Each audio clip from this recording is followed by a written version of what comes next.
चानो प्रखंड के बिजुपाड़ा आज यहाँ पे हमारे इस भव्य कार्यक्रम में उपस्थित झारखंड के गद्दावर नेता, पूर्व मंत्री, पूर्व विधायक रह चुके श्री बंधु तिर्की जी, उपस्थित सोमा टाना भगत के स्मारक समिति के अध्यक्ष मंगरू भगत जी, हमारे कांग्रेस पार्टी के प्रखंड अध्यक्ष भाई इश्तियाक जी, उपस्थित कांग्रेस पार्टी के हमारे कर्मठ नेता शिव उरांव जी, अजीत सिंह जी, भाई प्रमोद लाल जी, जुल्फिकार अली जी, अब्दुल्ला अंसारी जी, इरशाद जी, हमारे अभिभावक स्वरूप शशि साहू जी,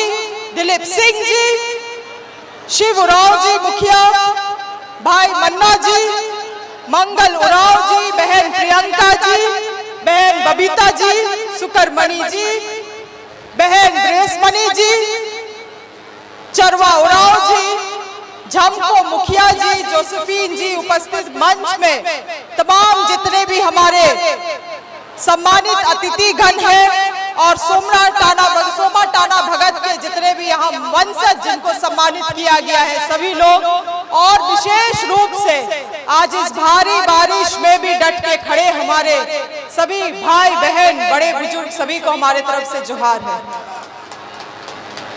आज आप लोग प्रत्येक साल हम लोग इसी रूप से 2 अक्टूबर के दिन सभी यहाँ पे एकत्रित होते हैं। नाच गान तो बहाना है, मेन कारण क्या है, उद्देश्य क्या है, आप लोगों को भी पता है कि नहीं? पता है कि नहीं क्यों हम लोग एकत्रित होते हैं? आज 3 बहुत ही महापुरुषों का जन्मदिन पड़ता है आज का दिन। स्वर्गीय सोमा टाना भगत चान्हो प्रखंड के पहले विधायक रहे मांडर विधानसभा से। कितने लोग जानते हैं उनको? हाथ उठाइए। कितने लोग जानते हैं? हाथ उठाइए। बस इतने महापुरुष के लिए इतने ही हाथ। दूसरा महापुरुष जिनका आज जन्मदिन पड़ता है, देश के बापू महात्मा गांधी जी। उनको कितना लोग जानते हैं? अरे जो नहीं हाथ उठा रहा है वो तो गड़बड़ है। फिर भारत से है तो हाथ तो उठाना ही पड़ेगा ना। और हमारे देश के प्रधानमंत्री रह चुके लाल बहादुर शास्त्री जी, आज उनका भी जन्मदिन है। उनको कितना लोग जान रहे हैं? 3 महापुरुषों का जन्मदिन आज। इन तीनों में क्या खास बात था या क्या एक ही समानता था? तीनों में समानता यह था कि तीनों अपने जीवन को इस देश के लिए समर्पित किए। उनके जीवन का, उनके राजनीतिक सफर का, उनके व्यक्तिगत सफर का एक एक दिन इस देश के मिट्टी के लिए था। आज यही कारण है कि इतने सदियों बाद जब वो हमारे बीच में नहीं है तो भी हम लोग सब एक प्रथा की तरह, एक परंपरा की तरह यहाँ पे एकत्रित होते हैं और तीनों महान पुरुष को हम लोग इस मंच से याद करने का काम करते हैं। इसीलिए मैंने कहा नाच गान तो बहाना है, उसमें आप मौज मस्ती कर ले, मगर जानकारी होना जरूरी है। क्योंकि आज अगर हम और आप आजाद भारत में खड़े हैं, बिना किसी धर्म निष्पक्षता के हम लोग अपना जीवन को जी रहे हैं, तो वो ऐसे ही महान पुरुष के कारण, इसीलिए आज उनको याद करना इस मंच से जरूरी है। और ना केवल याद करना, मगर उनके द्वारा दी गई सिद्धांतों पे चलने की भी जरूरत है। आज इन तीनों महापुरुष से और एक सीख लेने की जरूरत है कि आज के दुनिया में, आज के समय में जब भारत देश को टुकड़ों में बांटने की कोशिश की जा रही है, आज जातिवाद के नाम पे ही हो, ऊंच नीच के नाम पे ही हो, गरीब इसी के नाम पे ही हो आज जब भारत देश को बांटा जा रहा है, तब ऐसे समय में इन तीनों महापुरुषों के सिद्धांतों पे हम लोगों को चलने की जरूरत है। वो है समानता और भाईचारा। आज बहुत ऐसे राजनीतिक दल हैं, राजनीतिक ताकतें हैं जो 2014 से पहले इतिहास को भुला देना चाहते हैं। मगर देश कब आजाद हुआ था? देश कब आजाद हुआ था दोस्तों? कुछ तो जवाब दे दे। 1947 में आजाद हुआ था, तो उसके पहले और उसके बाद भी हमारा इतिहास है। उससे पहले इतिहास जो अंग्रेजों ने तोड़ने का देश को काम किया, और उसके बाद का इतिहास जो कांग्रेस पार्टी ने एक एक दिन इस देश को निर्माण करने का काम किया। और आज वही कारण है कि हम और आप इस स्वतंत्रता भारत में खड़े हैं।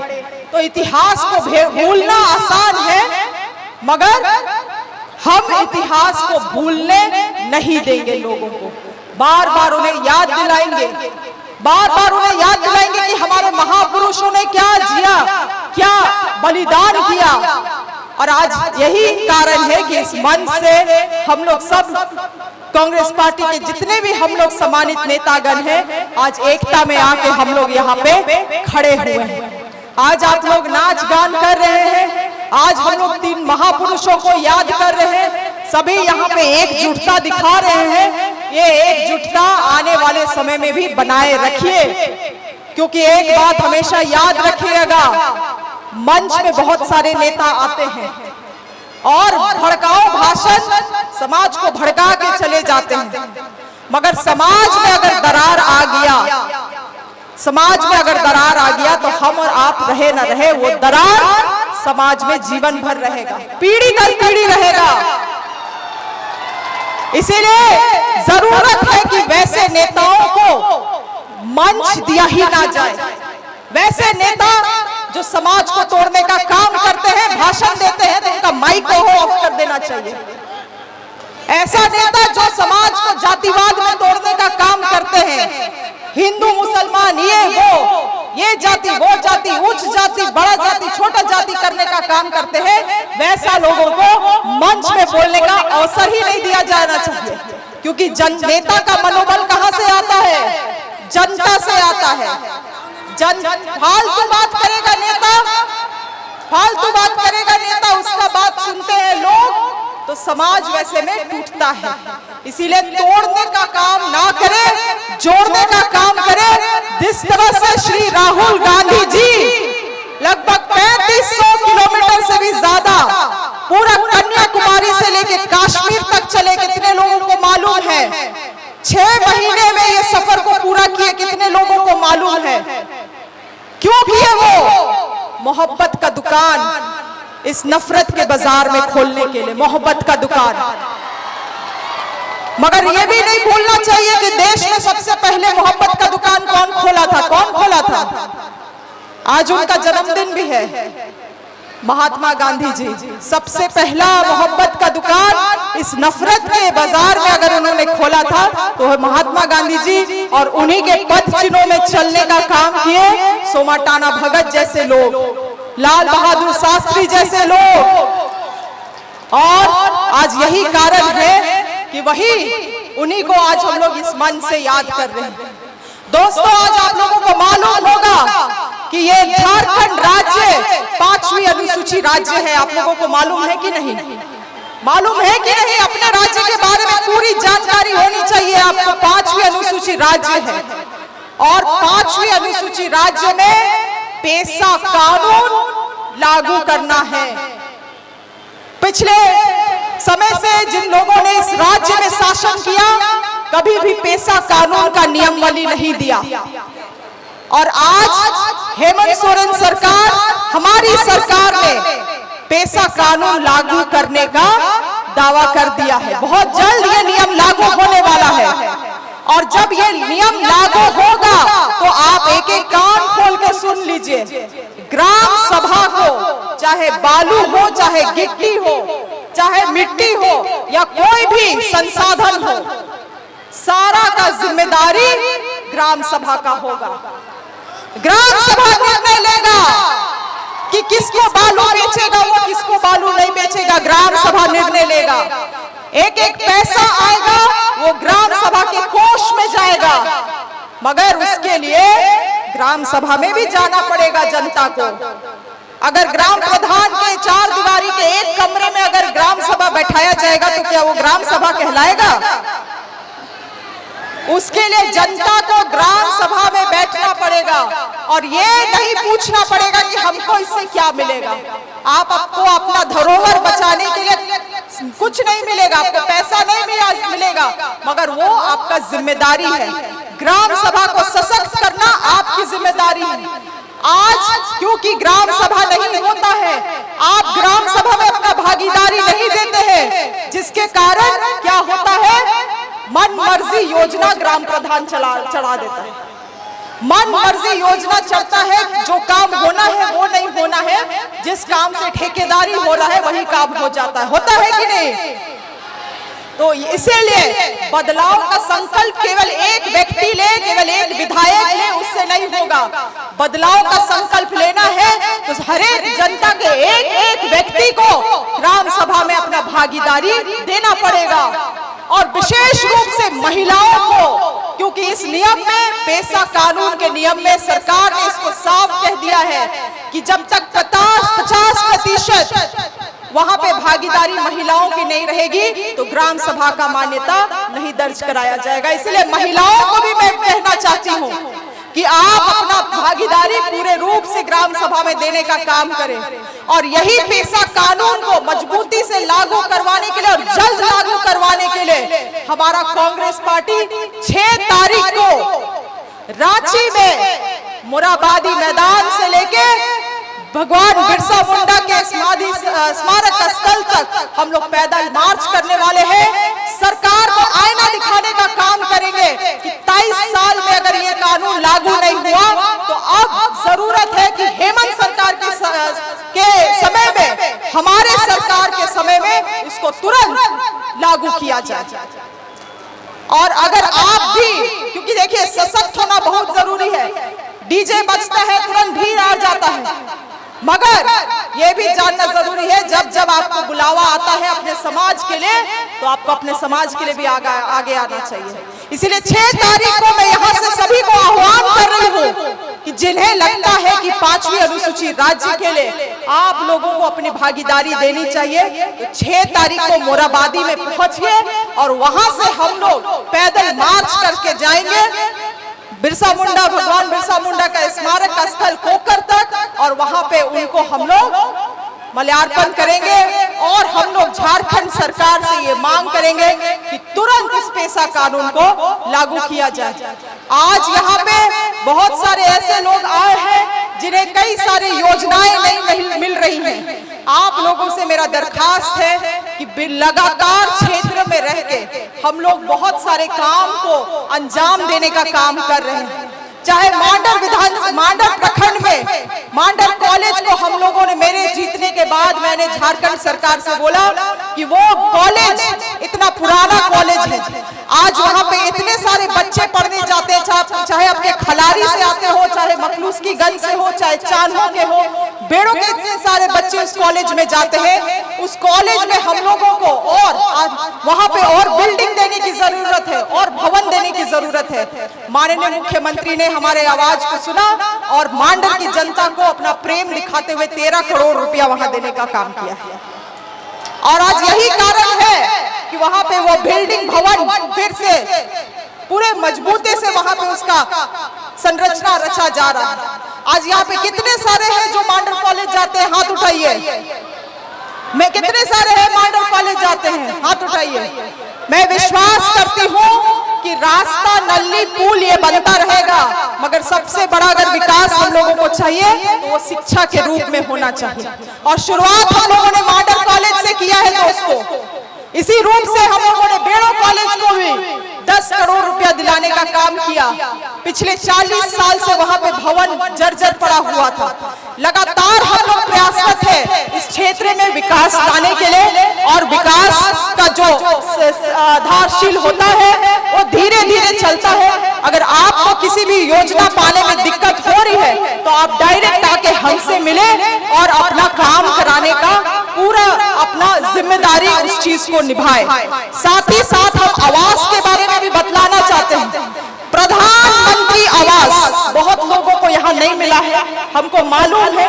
सबसे ज्यादा मांग आज इसी आवास योजना का है, मगर आप लोगों को बतलाना चाहते हैं कि नाम जैसे कि है प्रधानमंत्री आवास योजना, पीएम आवास योजना, ऊपर से हमारे यशस्वी प्रधानमंत्री जी ने योजना को ही बंद कर दिया है, पोर्टल ही बंद कर दिया है। 8 लाख लोगों को झारखंड में आवास नहीं मिला है। 8 लाख से भी ज्यादा लोगों को आवास नहीं मिला है। केवल चांदो या केवल मांडल विधानसभा का बात नहीं है। आज बारिश में आप गांव घर में जाकर देख लीजिए कि किस तरह से गरीब गांव में लोग रह रहे हैं। छज्जा टूट रहा है, प्लास्टिक लगा लगा के लोग रह रहे हैं। लगातार हम लोगों ने पत्रचार किया मोदी जी को, मगर मोदी जी के कान में जू तक नहीं रेंगा।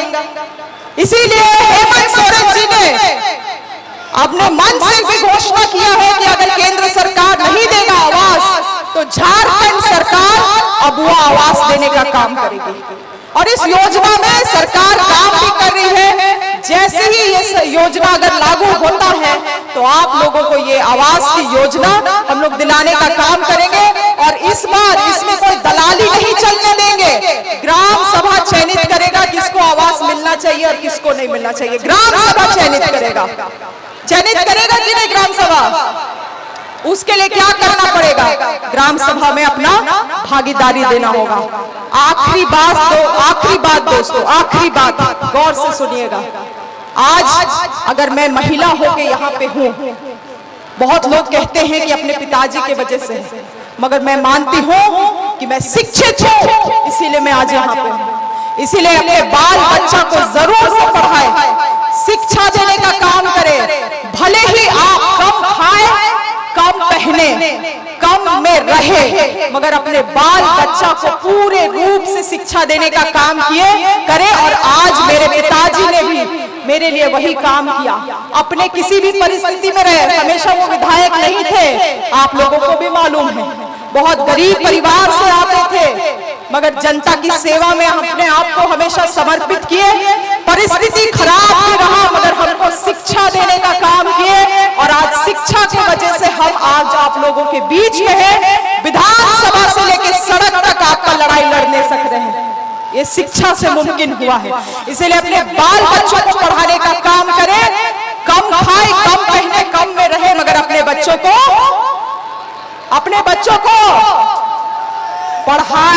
पढ़ाए लिखाए। और केवल MA BA वाला पढ़ाई नहीं, बौद्धिक शिक्षा भी देने का काम करे।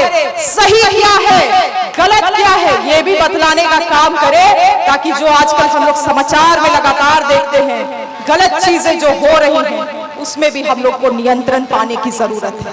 इसीलिए इस मंच से आप लोगों को मैं आज जगाने का काम कर रही हूँ। जगे तो हुए आप में ही, नाच के सब इतने जग गए हैं, मगर आप लोगों को मैं आध्यात्मिक रूप से जगाने का काम कर रही हूँ। आध्यात्मिक रूप से आज अपने मेरे बातों को मन में आप बांध के जाए, रात में दिन में आप इसको सोचे। और अगर आपको इस बातों में कहीं भी खोट लगता है, कहीं गलत लगता है कि मैंने कुछ गलत कहा है, तो मुझे आके बतलाने का काम करें। क्योंकि मन से केवल नेता बोले ये जरूरी नहीं, आम जनता की भी नेता सुने ये जरूरी है, तभी लोकतंत्रता में हम लोग जी सकते हैं। आज फिर से इस मंच से आखिरी में मैं स्वर्गीय सोमा टाना भगत जी को याद करती हूँ, और उनके लिए मैं चाहूंगी कि हम सभी मिलके नारा लगाएं, स्वर्गीय सोमा टाना भगत अमर रहे, अमर रहे, अमर रहे, अमर रहे। स्वर्गीय सोमा टाना भगत अमर रहे, अमर रहे, अमर रहे। स्वर्गीय सोमा टाना भगत अमर रहे, अमर रहे, अमर रहे। बहुत धन्यवाद दोस्तों, बहुत धन्यवाद माननीय विधायक श्रीमती शिल्पी नेहाती जी का, जिन्होंने अपने ऊर्जावान और शिक्षा रसप्रद और समाज को जागरूक करने वाली बातों से आप लोगों को अवगत कराया। आप लोगों को जानकारी होनी चाहिए कि माननीय विधायक और उनके पिताश्री आदरणीय श्री मंजू तिर्की के सहयोग से मांडर कॉलेज में आज भी अपने पेंशन के पैसे से मंजू तिर्की वहां पर एसएससी रेलवे की सब की तैयारी कर रहे हैं कि वहां पर 4-4 फैकल्टीज को रख करके वहां पर अपने बच्चों को पढ़ाने का काम करते हैं ताकि यहाँ के बच्चे आईएएस आईपीएस बन सके। इनका दूरदर्शिता सोच को सलाम करते हुए एक बार हम लोग कहेंगे मंजू तिर्की जिंदाबाद जिंदाबाद जिंदाबाद, मंजू तिर्की जिंदाबाद जिंदाबाद जिंदाबाद। धन्यवाद।